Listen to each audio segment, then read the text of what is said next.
Hello students, 360 degree MCQ की इस series में आपका स्वागत है। हम लोग हिस्ट्री कवर कर रहे हैं और उसमें आज का टॉपिक है उत्तर मुगल काल। उत्तर मुगल काल आज का टॉपिक है। मुगल काल हो चुका है। इसमें कुछ क्वेश्चन है और इससे भी क्वेश्चन आपको परीक्षा में पूछा जाएगा। तो आइए इसकी शुरुआत करते हैं। पहला क्वेश्चन देखिए, औरंगजेब की मृत्यु के बाद स्वतंत्र हुए खुखरा प्रदेश को किस गवर्नर ने पुनः मुगल शासन के अधीनस्थ किया? ठीक है, यही क्वेश्चन है हम लोग का। तो इसका सही आंसर है सरबुलंद खां। औरंगजेब की मृत्यु के बाद स्वतंत्र हुए खुखरा प्रदेश को गवर्नर सरबुलंद खां ने 1717 ईस्वी में मुगल शासन के अधीनस्थ किया था। बिहार के सूबेदार सरबुलंद खां ने 1717 ईस्वी में नागवंशी राजा यदुनाथ शाह पर आक्रमण किया था। रघुनाथ शाह ने 1 लाख रुपए नजराना देकर अपनी जान छुड़ाई। ठीक है, कितना पैसा दिए रघुनाथ शाह? 1 लाख रुपए। याद रखिएगा, क्वेश्चन पूछता है पैसा कितना खर्चा उनका हुआ। दूसरा है, पलामू के किस चेरो राजा ने 1719 ईस्वी में टोरी परगना पर कब्जा किया? तो इसका सही आंसर है डी, रंजीत राय। पलामू के रंजीत राय जो कि चेरो राजा हैं और 1719 में थे ये राजा, टोरी परगना पर कब्जा किया था। टोरी परगना पर उसका अधिकार उसकी मृत्यु तक यानी कि 1722 ईस्वी तक बना रहा। 1722 में उनकी मृत्यु के बाद वहां से उनका जो अधिकार था वो समाप्त होगा। तीसरा है कि बिहार के सूबेदार फखरुद्दौला द्वारा छोटा नागपुर पर आक्रमण किस वर्ष किया गया था? तो इसका नाम याद रखिए, सूबेदार फखरुद्दौला। ये 1730 बिहार के सूबेदार फखरुद्दौला द्वारा छोटा नागपुर पर आक्रमण 1730 ईस्वी में किया गया। इस समय नागवंशी राजा शिवनाथ शाह, जिससे वह 12,000 रुपये नजराना वसूला। अगला क्वेश्चन है, हुसैनाबाद एवं हैदरनगर की स्थापना किसने की थी? तो इसका सही आंसर है डी, हिदायत अली खां। हुसैनाबाद एवं हैदरनगर की स्थापना हिदायत अली खां ने की थी। हिदायत अली खां का आक्रमण बिहार के मुगल अधिकारियों द्वारा पलामू के चेरों के मामलों में अंतिम हस्तक्षेप था।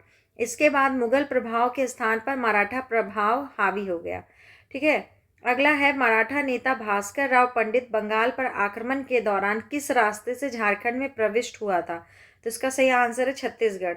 मराठा नेता भास्कर राव पंडित बंगाल पर आक्रमण के दौरान छत्तीसगढ़ के रास्ते से झारखंड में प्रविष्ट हुआ था, यानी कि एंट्री किया था। ठीक है, छठा नंबर क्वेश्चन देखिए, भोसले परिवार द्वारा शासित नागपुर से छोटा नागपुर का संबंध बताने वाले इतिहासकार कौन है? तो इनका नाम है बी, हेविट, JH हेविट। ठीक है, इनका कहना था कि यहाँ का नाम छोटा नागपुर रखा है।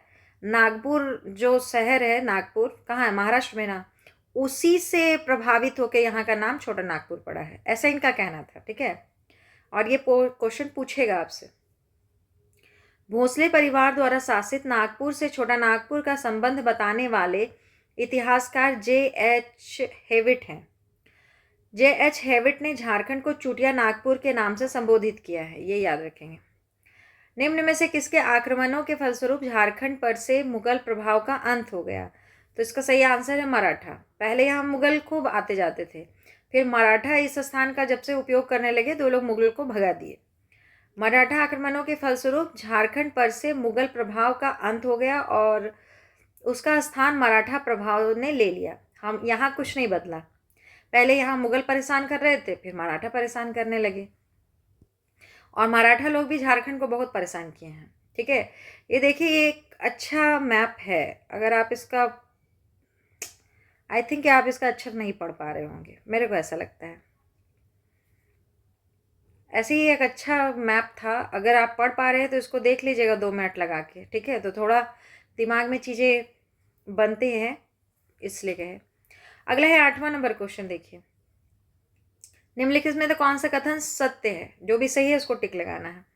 झारखंड में मुंडा जनजाति का प्रवेश 600 ईसा पूर्व से माना जाता है। ठीक है, मुंडा झारखंड के प्रथम जनजाति थे जिन्होंने राज्य निर्माण की प्रक्रिया को आरंभ किया। ठीक है, मुंडा जनजाति के प्रसिद्ध आदि पुरुष ऋषा मुंडा ने राज्य निर्माण की प्रक्रिया शुरू की और अपने द्वारा स्थापित राज्य का नाम सुतिया नागखंड रखा।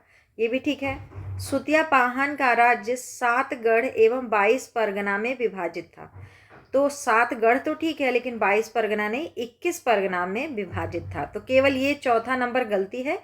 1 2 3 3 सही है, तो 1 2 3 बी ऑप्शन ठीक है ना? तो हम लोग बी को टिक लगाएंगे। आंसर बी ठीक है। 1, 2 और 3 कथन सत्य है, जबकि कथन चौथा जो है असत्य है। सुतियापाहन का राज्य 7 गढ़ एवं 21 परगना में विभाजित था। 7 गढ़ का नाम सुनिए। लोहागढ़, पालूनगढ़, सिंहगढ़, मानगढ़, सुरगुजागढ़, केसलगढ़ और हजारीबागगढ़। ठीक है, सबके नाम पे अभी एक एक शहर है, आप एकदम आराम से देख सकते हैं। लोहागढ़ लोहरदगा हो गया, पालूनगढ़ पलामू हो गया, है ना। उसी हिसाब से आप देख लीजिए। 9वां नंबर, निम्नलिखित में से कौन सा कथन सही है? पहला कथन है नागवंश के संस्थापक फणिमुकुट राय थे, जिन्हें नागवंश का आदि पुरुष भी कहा जाता है। ठीक है। दूसरा स्टेटमेंट पढ़िए। इन्होंने 64 ईस्वी प्रथम सदी में नागवंशी राज्य की स्थापना की तथा सुत्यांबे को राजधानी बनाया। ठीक है, दोनों स्टेटमेंट। इनका विवाह पंचेत राज्य के गोवंशी क्षत्रियों के यहाँ हुआ था।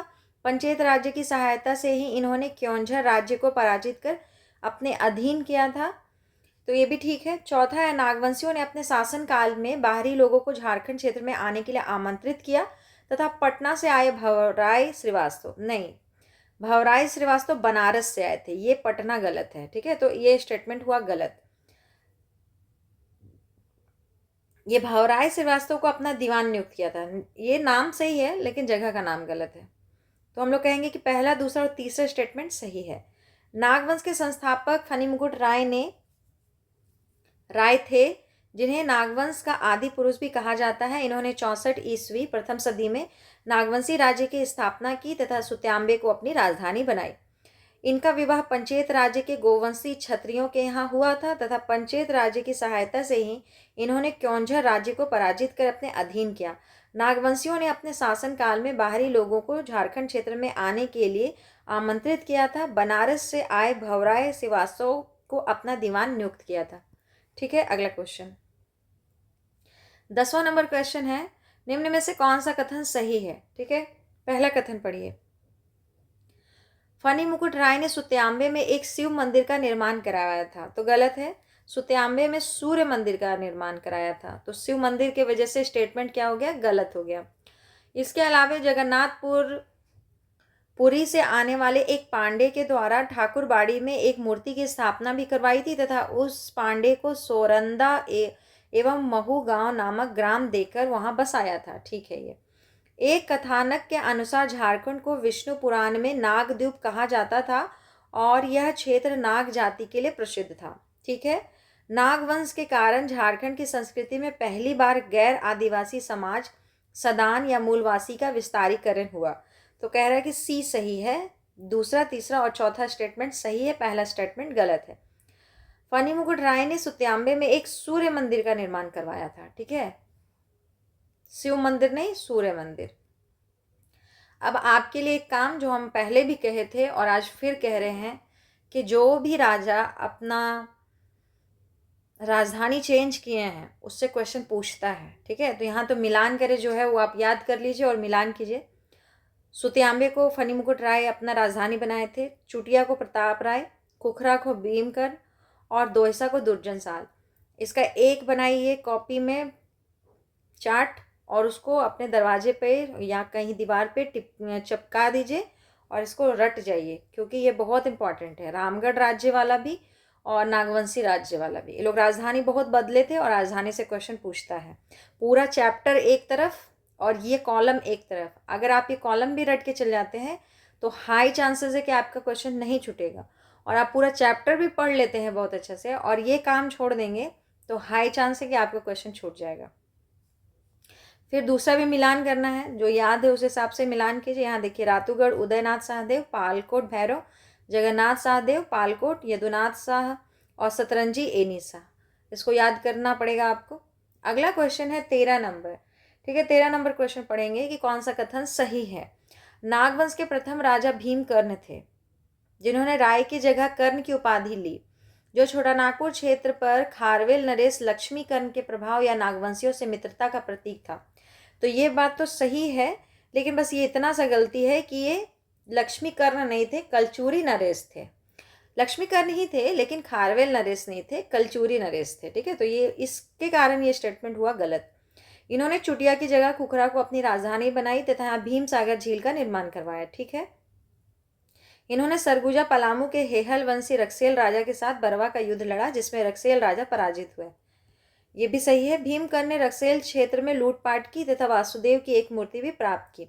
बहुत बहादुर राजा थे ये। भीमकर्ण भी बहुत बहादुर थे। ये हेहल वंशी रक्सेल राजा लोग को मन नहीं लग रहा था बैठे बैठे, तो यही लोग हमला किया था। भीमकर्ण हमला करने भी नहीं गए थे। यही रक्सेल राजा छोटानागपुर में घुस के इस पर हमला करने गया था। फिर भीमकर्ण इतना अच्छा जवाब दिया कि लोगों को खदेड़ते हुए आधा मध्य प्रदेश पहुंचा दिए थे। उसके बाद बहुत लूटपाट किए थे और वहीं उनको वासुदेव की मूर्ति जो है वो भी वहीं से मिला था। ठीक है, तो ये बहुत अच्छा राजा थे। तो हम लोग से कह रहा है कि सी नंबर 2, 3 और 4 कथन सही है। पहला तो कलचुरी नरेश की वजह से गलती हो गया था। देखिए पढ़िए, नागवंश के प्रथम राजा भीमकर्ण थे, जिन्होंने राय की जगह कर्ण की उपाधि ली। इनसे पहले सब राय टाइटल आप देखेंगे, और भीमकर्ण के बाद सब में कर्ण का टाइटल देखेंगे। जो छोटा नागपुर क्षेत्र पर कलचुरी नरेश लक्ष्मी कर्ण के प्रभाव या नागवंशियों से मित्रता का प्रतीक है। इन्होंने चुटिया की जगह खुखरा को अपनी राजधानी बनाए। यही जो युद्ध लड़े थे वो हेहल वंशी रक्सेलों के साथ, उसके बाद ही इन्होंने अपनी राजधानी को क्या किया था, चुटिया से खुखरा लेके चले गए थे। ठीक है, तथा यहाँ भीम सागर झील का निर्माण किया। इन्होंने सरगुजा पलामू के हेहल वंशी रक्सेल राजा के साथ बरवा का युद्ध लड़ा, जिसमें रक्सेल राजा पराजित हुए। भीमकर्ण ने रक्सेल क्षेत्र में लूटपाट की तथा वासुदेव की एक मूर्ति भी प्राप्त की। 14 नंबर क्वेश्चन, निम्नलिखित में से कौन सा कथन सही है? तो इसको पढ़ा जाए। पहला कथन है, दुर्जन शाह जहांगीर के समकालीन थे। इसने दोयसा को अपनी राजधानी बनाई। ठीक है, दोयसा तीनों ओर से पहाड़ों से तथा एक ओर से दक्षिण कोयल नदी से घिरा हुआ था। ठीक है, यह कई सुंदर भवनों के साथ साथ नवरत्नगढ़ नामक महल निर्मित कराया। ठीक है, यह महल 6 मंजिला तथा नहीं 5 मंजिला था, तो ये गड़बड़ हुआ। तथा महल के चारों ओर गहरी खाई थी जिसमें जल भरा रहता था। देखिए हुआ क्या था ना, दुर्जन साल 12 साल तक जहांगीर के यहाँ कैद में था, ग्वालियर किले में। वहाँ पे बहुत कुछ देखा, जैसे कि महल कैसे बना हुआ था, चाहे झरोखा दर्शन। तो ये जब छूट करके 12 साल के बाद जब वापस आया ना, तो ये बहुत कुछ ऐसा शुरू किया यहाँ पर, जो ये वो 12 साल में वहाँ देख के आए थे। जैसे वहाँ ये मुगल लोग क्या करते थे, झरोखा दर्शन देते थे। राजा झरोखा से पब्लिक को दर्शन देने वाला काम, उसको झरोखा दर्शन कहते हैं। तो ये यहाँ भी आए, बड़ा 5 मंजिला घर बनवाए और उसमें एक खिड़की बढ़िया बनवा के ये भी पब्लिक को, मतलब अपनी प्रजा को झरोखा दर्शन देने लगे। ठीक है, एक वहाँ से ये सीख करके आए थे। दूसरा, जब आप आगरा या कोई भी किला जाइएगा ना घूमने, तो वहाँ देखिएगा कि इस टाइप से महल बना हुआ है। महल के बाद इस टाइप से क्या है कि 20 फुट कहते हैं कि क्या करते थे, गड्ढा खोद देता था पूरा, और गड्ढा खोद के पानी भर देता था और उसमें मगरमच्छ छोड़ देता था। फिर यहाँ से एंट्री के लिए एक लोहा का बनाता था जिससे चढ़ के जाता था। अगर कोई मान लेते हैं कि कोई आया आक्रमण करने, तो ये जो पथ बना हुआ है लोहा का है, इसको उठवा दिएगा। तो यहाँ से अब कोई जा नहीं सकता। अगर जाना चाहे तो पहले ही पानी में कूदेगा, 20 फुट गहरा रहेगा, मगरमच्छ खा जाएगा। यही चीज वो देख करके वहां से सीख के आए। तो ये नवरत्नगढ़ किला जो अपना 5 मंजिला बनवाए, उसमें यही काम किए कि चारों ओर गहरी खाई खुदवा दिया जिसमें जल भर दिया। अब पता नहीं मगरमच्छ छोड़ा था कि नहीं छोड़ा था, लेकिन ऐसा किया जाता था सुरक्षा की दृष्टि से। ठीक है, तो जो सीख के आए हुई वहाँ बनवाए। आप आगरा का किला घूमिए, चाहे दिल्ली में, चाहे क्या बोलते हैं, दिल्ली आगरा के पास बहुत सारा महल है ना ये मुगलों का, तो आप जब भी देखिएगा यही पैटर्न पे बना हुआ मिलेगा आपको। 15 नंबर क्वेश्चन, निम्नलिखित में से कौन सा कथन सही है? तो इसमें बी सही है। बी मतलब कि पहले पढ़ना चाहिए। दुर्जन शाह हीरे का पारखी व्यक्ति था, बिल्कुल सही। इसी के कारण तो बेचारा छूट के आ पाया था। इसे जहांगीर के सेनापति इब्राहिम खान ने पराजित किया था। ठीक है, बाद में 6,000 रुपये वार्षिक कर देने के बदले इन्हें मुक्त कर दिया गया था, बिल्कुल ठीक है। इन्हें अकबर के द्वारा शाह की उपाधि दी गई थी, नहीं। जहांगीर देखा जबकि ये बहुत पारखी इंसान है हीरा का, उससे खुश होकर के जहांगीर शाह का उपाधि दिया था। ठीक है, अकबर नहीं। जब इसकी कहानी में अकबर का कोई रोल नहीं है, तो हम लोग कहेंगे कि बी सही है। दुर्जन शाह को शाह की उपाधि हीरे की पारखी होने के कारण जहांगीर के द्वारा दी गई थी। ठीक है, अब अगला क्वेश्चन 16 नंबर, निम्नलिखित में से कौन सा कथन सही है? पहला, रघुनाथ शाह जहांगीर के समकालीन थे, अत्यंत धार्मिक एवं दानी स्वभाव के व्यक्ति थे। तो नहीं, रघुनाथ शाह जो थे वो औरंगजेब के समकालीन थे। ठीक है। रघुनाथ शाह जो बोड़ैया का मंदिर बनवाए हैं, इनका नाम याद रखिएगा, देखिए आगे दिया है। इन्होंने रांची स्थित बोड़ैया में मदन मोहन मंदिर तथा रांची में स्थित चुटिया में राम सीता मंदिर का निर्माण कराया। बिल्कुल सही है। ठीक है। राम सीता मंदिर के निर्माण में हरि ब्रह्मचारी ने मुख्य भूमिका निभाई। ये इनके धार्मिक गुरु थे। तो दूसरा और तीसरा कथन तो सही है, पहला कथन गलत था। ठीक है। उदयनाथ सहदेव ने पालकोट भैरों की जगह रातूगढ़ को राजधानी बनाया। रातूगढ़ नागवंशी राजाओं की अंतिम राजधानी तथा क्रम से 8वीं राजधानी थी। तो ठीक है ये। ठीक है। तो हम लोग कहेंगे कि सी सही है। 2, 3 और 4 स्टेटमेंट सही है, पहला स्टेटमेंट गलत था। रघुनाथ शाह जहांगीर के समकालीन ना होकर औरंगजेब के समकालीन थे। ठीक है।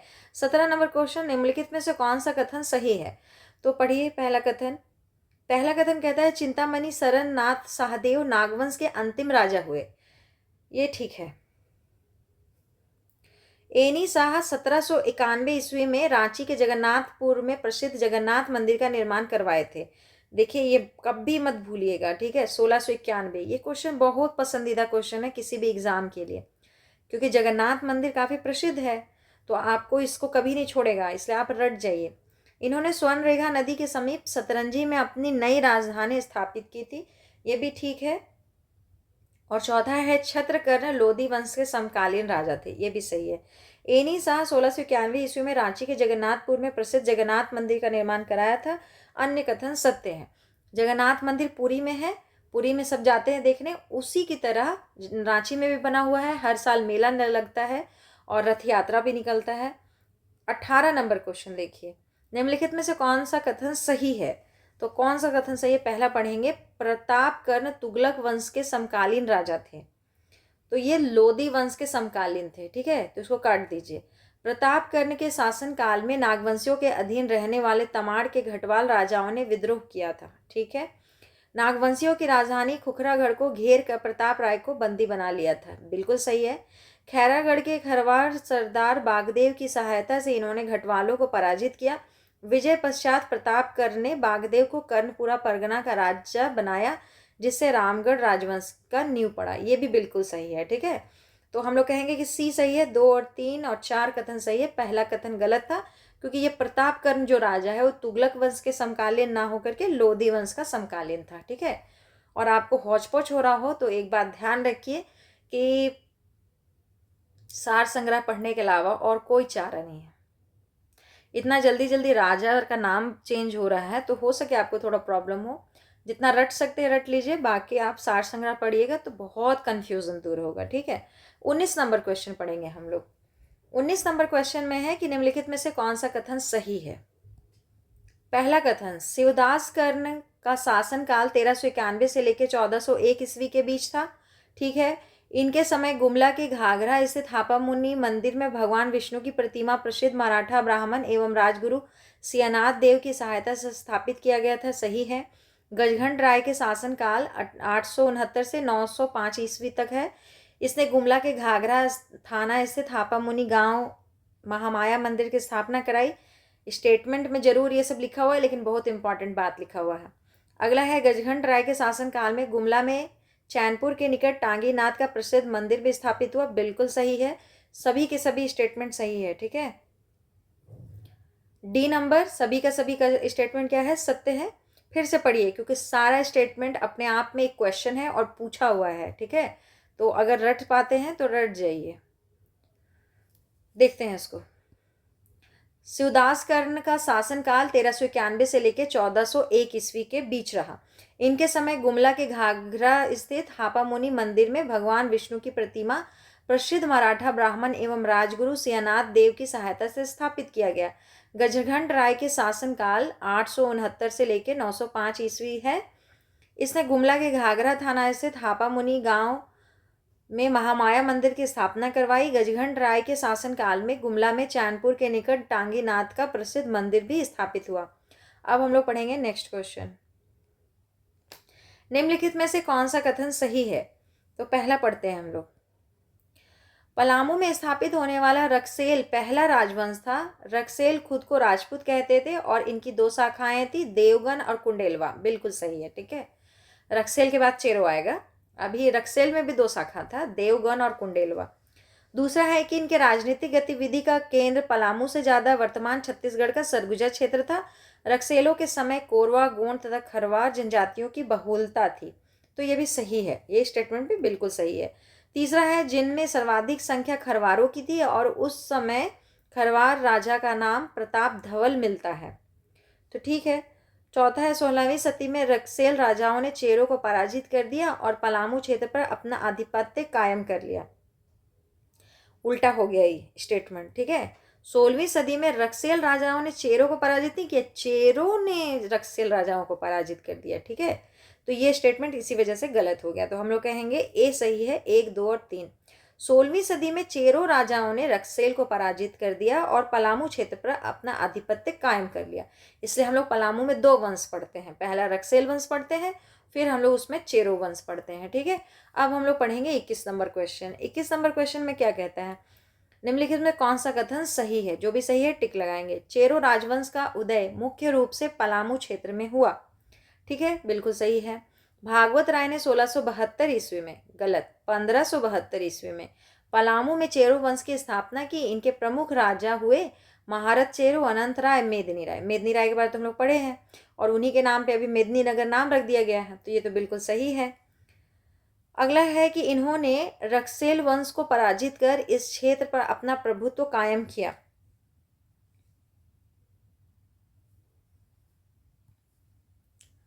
तो ये स्टेटमेंट सही है, इन्होंने रक्सेल वंश को पराजित कर इस क्षेत्र में अपना प्रभुत्व कायम किया था, ठीक है। आधुनिक पलामू के निर्माता होने का श्रेय इन्हें ही दिया जाता, तो ये भी ठीक है। तो सब कैसे सही हो गया? एक गलत हो जाएगा ऑप्शन के हिसाब से, तो एक ये दूसरा नहीं, हाँ दूसरा गलत होना चाहिए। अच्छा, महारत चेरो, अनंत राय और मेदिनी राय। मेदिनी राय ठीक है, अनंत राय भी ठीक है, महारत चेरो गलत हो गया, ठीक है। महारत चेरो कहाँ चले गए? वो चेरो जिससे हाथी छीन के ले गया था ना, तो इसका नहीं, ये इसके शासक नहीं थे, तो ये गड़बड़ हो गया, इसलिए ये स्टेटमेंट गलत है, ठीक है। चेरो राजवंश का उदय मुख्य रूप से पलामू क्षेत्र में हुआ। भागवत राय ने 1572 ईस्वी में पलामू में चेरो वंश की स्थापना की। इनके प्रमुख राजा हुए भागवत राय, महारत चेरो, अनंत राय और मेदिनी राय। भागवत राय, महारत चेरो, अनंत राय और मेदिनी राय। तो फिर यहाँ क्या गलती है? ओ अरे हाँ, 1672 को 1572 करना था। चलिए ठीक है, कंफ्यूज हो गए थे। इन्होंने रक्सेल वंश को पराजित कर इस क्षेत्र में अपना प्रभुत्व कायम किया। आधुनिक पलामू के निर्माता होने का श्रेय इन्हें ही दिया जाता है। देखिए दूसरा स्टेटमेंट गलत है 1572 की वजह से, ठीक है, और कोई वजह से नहीं गलत है। राजा का नाम बिल्कुल सबके सब सही है, हम कंफ्यूज हो गए थे राजा के नाम पर, ठीक है। तो आप गलती मत कीजिएगा, इसमें दूसरा स्टेटमेंट 1572 होगा, 1672 की वजह से गलत है, बाकी सब स्टेटमेंट सही है, ठीक है। अब इतना सुधार दिए, अब आगे चलते हैं। 22 नंबर।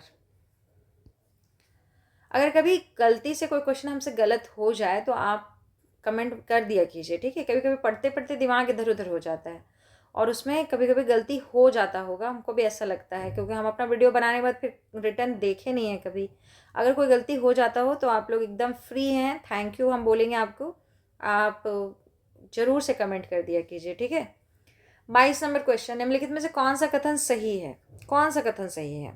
पहला, महाराज चेरो के शासनकाल में शेर शाह के सेनापति ख्वास खान ने चेरो के ऊपर आक्रमण किया, ठीक है। चेरो राजाओं को पराजित कर इनका सुप्रसिद्ध सफेद हाथी श्याम सुंदर को अपने साथ ले गए, ठीक है। अनंत राय के समय जहांगीर के सेनापति अफजल खान ने चेरो राजाओं के खिलाफ सैन्य अभियान किया था, ये भी ठीक है। प्रताप राय ने नया पलामू किला का निर्माण कराया था, नहीं, प्रताप राय पुराना पलामू किला का निर्माण कराया था, नए वाले का तो मेदिनी राय कराए थे, तो ये स्टेटमेंट गलत हो जाएगा। तो कौन सा सही होगा? ए सही होगा, प्रताप राय ने पुराना पलामू किला का निर्माण कराया था, नया पलामू किला का निर्माण मेदिनी राय ने करवाया था, जिसके काल को चेरो शासन का स्वर्ण युग कहा जाता है। मेदिनी राय के काल को कहा जाता है चेरो शासन का क्या स्वर्ण युग। 23 नंबर क्वेश्चन पढ़िए, निम्नलिखित में से कौन सा कथन सही है? पहला है मेदिनी राय चेरो वंश के महानतम राजा हैं, इनका शासनकाल 1558 से 1574 है। हमको पता था यही गड़बड़ करेगा, तो ये 1500 को 1600 कर दीजिए बस। इसी कारण ये क्या हो गया, स्टेटमेंट गलत हो गया, यहीं गलत करके चलेंगे। अगला है, ये औरंगजेब के समकालीन थे। इन्होंने नया पलामू किला का निर्माण कराया। इसका शासनकाल चेरो राजवंश का स्वर्णयुग कहलाता है। दूसरा स्टेटमेंट सही है। तीसरा स्टेटमेंट हम लोग देखेंगे कि साथ ही मेदिनी राय को न्यासी राजा भी कहते हैं। मेदिनी राय ने नागवंशी राजा रघुनाथ शाह के समय उनकी राजधानी दोयसा पर भी आक्रमण किया था और नागपुरी दरवाजा उठा के ले आए थे। चौथा है कि नवरत्नगढ़ का विशाल प्रस्तर दरवाजा उखाड़कर अपने पलामू के किले में लगवाया, जिसे वर्तमान में नागपुर दरवाजा कहा जाता है। बिल्कुल सही है, तो सी सही है। 2, 3 और 4। मेदिनी राय चेरो वंश के महानतम राजा हैं। इनका शासनकाल 1658 से लेकर 1674 है। बहुत लंबा समय तो नहीं कहा जाएगा, है ना। ये औरंगजेब के समकालीन थे। इन्होंने नया पलामू किला का निर्माण करवाया। इसका शासनकाल चेरो राजवंश का स्वर्णयुग कहलाता है। बहुत छोटा समय भी नहीं है, लेकिन बहुत अच्छा लंबा समय भी नहीं है। निम्नलिखित में से कौन सा कथन सही है? तो स्टेटमेंट पढ़िए। मेदिनी राय के शासनकाल में पलामू आर्थिक संपन्नता से युक्त था। बिल्कुल सही है। पलामू में पशुपालन के विकास के कारण एक कहावत प्रचलित हुई, धनी धनी राजा मेदनिया, घरे घरे बाजे मथनिया। अच्छा, याद कर लीजिए, मेंस लिखते वक्त काम आएगा। अगला है, 1660 में औरंगजेब सेनापति शाइस्ता खां मेदिनी राय को पराजित किया। औरंगजेब का सेनापति का नाम शाइस्ता खां नहीं था। शाइस्ता खां किसका था? औरंगजेब का तो दाऊद खां था ना। उसके बाद ये गलत हो गया, जिसके बाद मेदिनी राय जसपुर भाग गए। मेदिनी राय भाग करके सरगुजा चले गए थे। ठीक है, दोनों स्टेटमेंट ये गलत हो गया। पहला दूसरा सही होगा। ये हो गया ए नंबर। 1660 ईस्वी में औरंगजेब सेनापति दाऊद खान ने मेदिनी राय को पराजित किया था, जिसके बाद मेदिनी राय सरगुजा भाग गए थे। ठीक है, अगला question 25 number question. 25 number question है, एक क्वेश्चन जरूर है लेकिन उसमें इतना स्टेटमेंट दिया हुआ है कि एक क्वेश्चन 5 क्वेश्चन के बराबर है। बहुत लंबा हो जाता है स्टेटमेंट वाला क्वेश्चन। ठीक है, सब स्टेटमेंट को पढ़िए, उसको एनालाइज कीजिए कि कहाँ छोटा बहुत गलती है, क्योंकि ज़्यादा बड़ा गलती तो रहेगा नहीं, जब रहेगा छोटा मोटा गलती रहेगा, तो ये बहुत हार्ड हो जाता है। और इसमें बढ़िया किए हैं सर, यही दे दिए हैं। पढ़ते हैं पहला स्टेटमेंट। ठीक है, पहला स्टेटमेंट कहता है कि मुगलकालीन पुस्तक आलमगीर नामा तथा पातशाह नामा के अनुसार 1760 में औरंगा का युद्ध औरंगजेब सेनापति दाऊद खां और साहब राय के बीच लड़ा गया। सारा स्टेटमेंट में केवल ये समय गलत है, बाकी पूरा का पूरा स्टेटमेंट सही है, आप रट सकते हैं। इसको कर दीजिए 1660, उसके बाद स्टेटमेंट रट लीजिए। ठीक है, ये हो गया इस समय की वजह से गलती, है ना, केवल समय की वजह से ये गड़बड़ हो गया। अगला है, जिसमें साहब राय पराजित हुए और जंगलों में शरण लिए। रंजीत राय मुगल सूबेदार इब्राहिम खान ने 1,40,000 वार्षिक करके बदले पलामू की गद्दी पर बैठा। रंजीत राय बैठा 1,40,000 देने के लिए मान के। रंजीत राय के चाचा जयकिशन ने इन्हें पदच्युत किया। नहीं, रंजीत राय का चाचा नहीं था, ये भाई था, चचेरा भाई था जयकिशन। आप पढ़िए, उसमें जाके आपको सब पता चलेगा, बहुत अच्छे से दिया हुआ है किताब में। तो सार संग्रह पढ़िए, उसमें सारा कहानी पता चलेगा।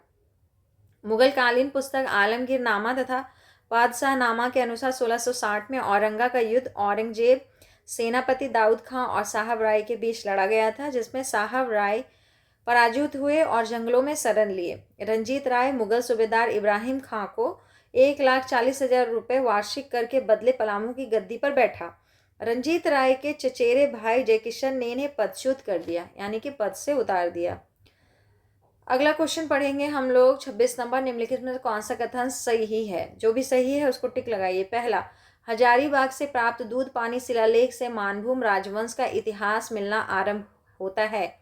दूसरा है, 14वीं सदी में धनबाद में कवि गंगाधर द्वारा लिखा गया गोविंदपुर शिलालेख से इसकी पुष्टि होती है। तो दूसरा कथन भी सही है। तीसरा है, इन अभिलेखों के अनुसार मान राजवंश मानभूम एवं हजारीबाग क्षेत्र में फैला हुआ था। सही है। अगला है, इस वंश के राजाओं ने कोल जनजाति की महिलाओं पर घोर अत्याचार किया। परिणामतः कोल जनजाति मानभूम छोड़कर पंचेत क्षेत्र में चली गई।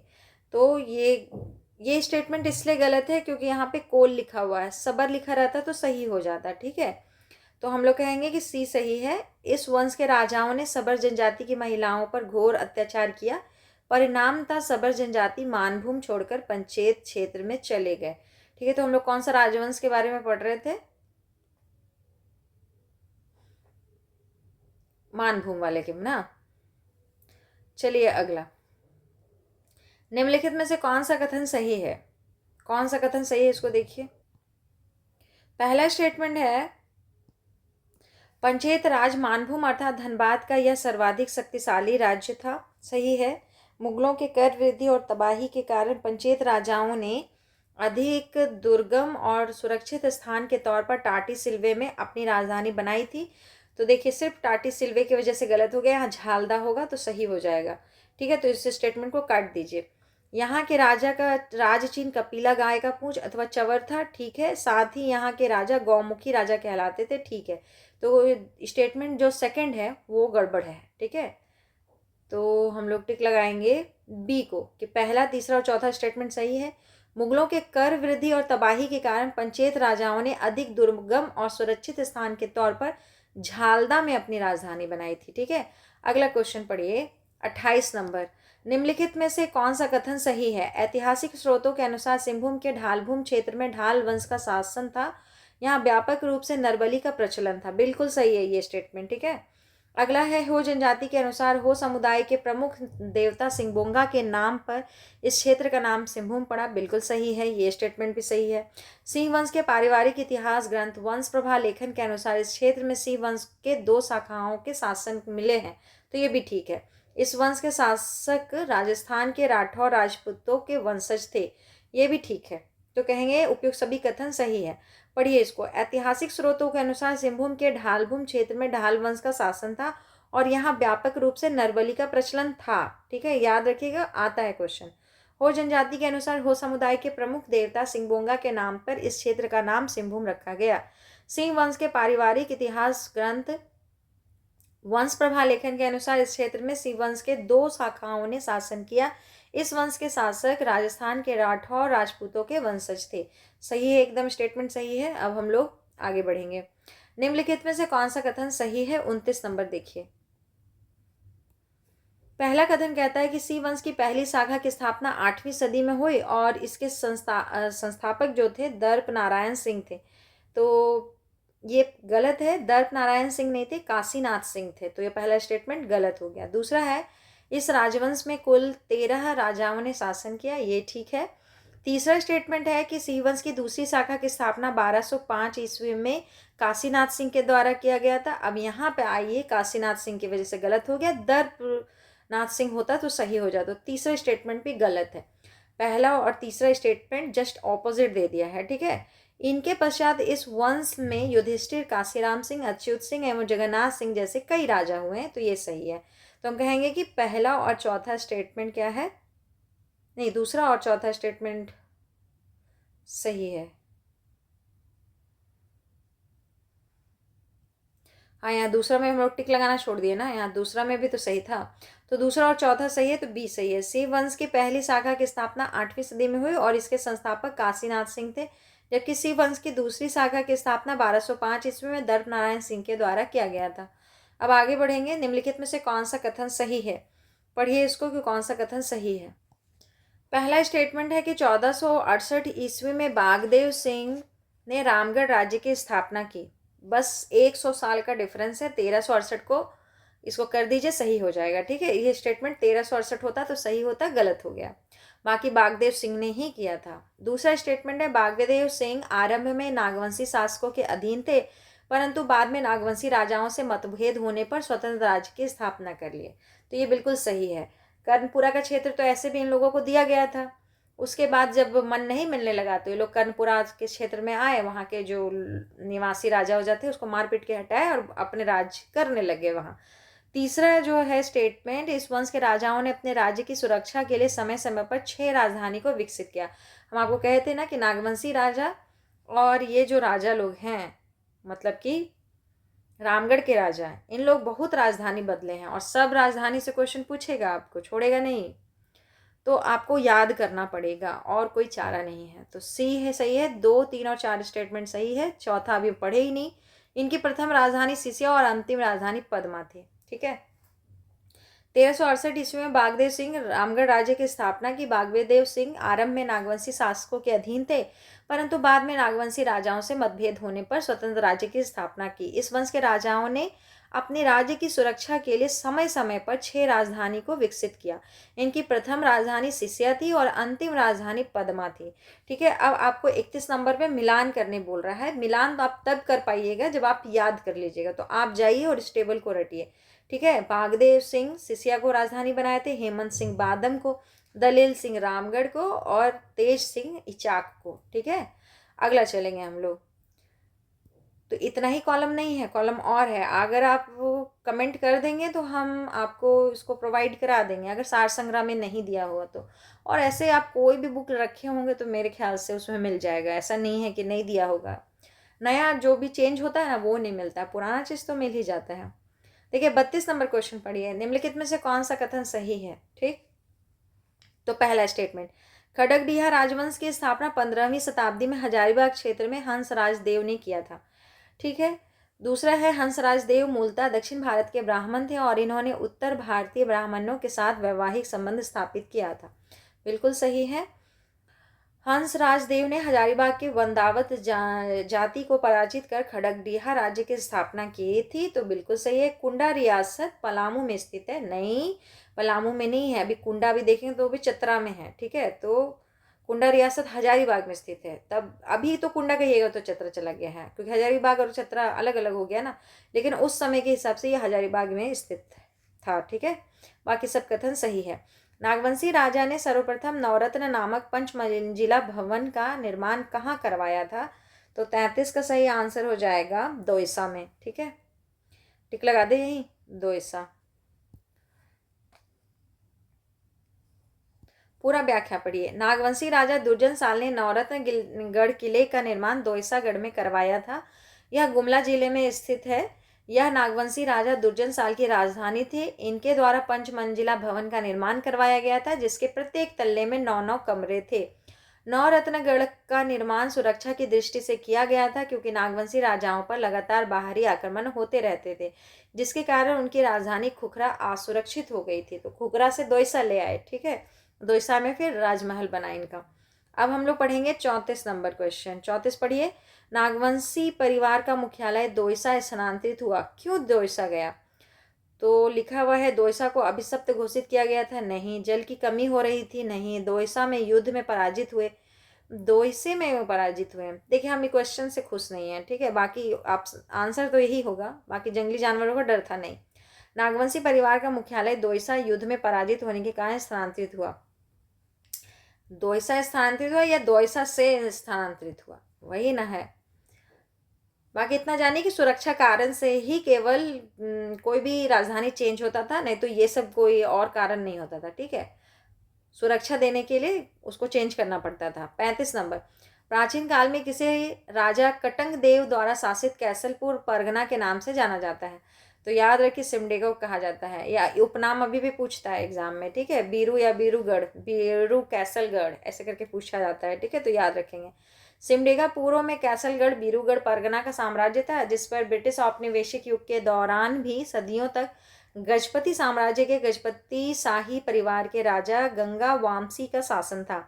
गजपति शाही परिवार वर्तमान में भी सिमडेगा से 11 किलोमीटर की दूरी पर स्थित बीरू या बीरूगढ़ में रहता है, यानी कि अभी भी राज परिवार के वंशज रह रहे हैं वहाँ। पठार का यह क्षेत्र आदिवासी और ओडिया समुदायों द्वारा बसा हुआ है। यह क्षेत्र हमेशा मिशनरियों के लिए लोकप्रिय रहा है, जिन्होंने तत्कालीन गजपति राजाओं और उसके अधीनस्थों द्वारा दान की गई भूमि पर स्कूल, कॉन्वेंट, अस्पताल और पेरिस स्थापित किया है। पेरिस। ईसाई मिशनरियों, विशेष रूप से सोसाइटी ऑफ जीसस ने इस क्षेत्र में कई ईसाई स्कूलों की स्थापना करके शिक्षा के प्रसार में मदद की है। चलिए अच्छा है, सिमडेगा में कोई तो शिक्षा का प्रसार कर रहा है। 36 नंबर, रामगढ़ के राजा की मूल राजधानी, वही है कि आपको रटना पड़ेगा, आप जाके रटिए। बागदेव सिसिया, हेमंत सिंह बादम, दलेल सिंह रामगढ़, तेज सिंह इचाक और ब्रह्मदेव नारायण पद्मा। ठीक है, अब हुआ ये समाप्त। आपको लग रहा होगा कि उत्तर मुगल काल कितना इजी होगा, छोटा मोटा होगा, लेकिन टॉपिक कितना बड़ा है ना। आप हिस्ट्री में घुसेंगे तो बहुत लंबा घुसे रह जाएंगे, ठीक है। अगर आपको जेपीएससी करना है तो अभी फ़िलहाल मेरे हिसाब से इसको एक एक वीडियो रोज़ देख लिया कीजिए, या थोड़ा बहुत एक दो पन्ना पढ़ लिया कीजिए, लेकिन जनरली हिस्ट्री पे कम ध्यान देंगे तो भी बढ़िया रहेगा। आपको बहुत बड़ा बड़ा मार्क्स का उधर बहुत सारे टॉपिक है। नीति हो गया, भूगोल का हो गया, खनिज ये सब हो गया, आपदा प्रबंधन अच्छा चैप्टर है, उस सब पे ज़्यादा ध्यान देंगे तो अच्छा रहेगा, ठीक है। बाकी आपकी इच्छा। वीडियो लाइक कर दीजिएगा। धन्यवाद।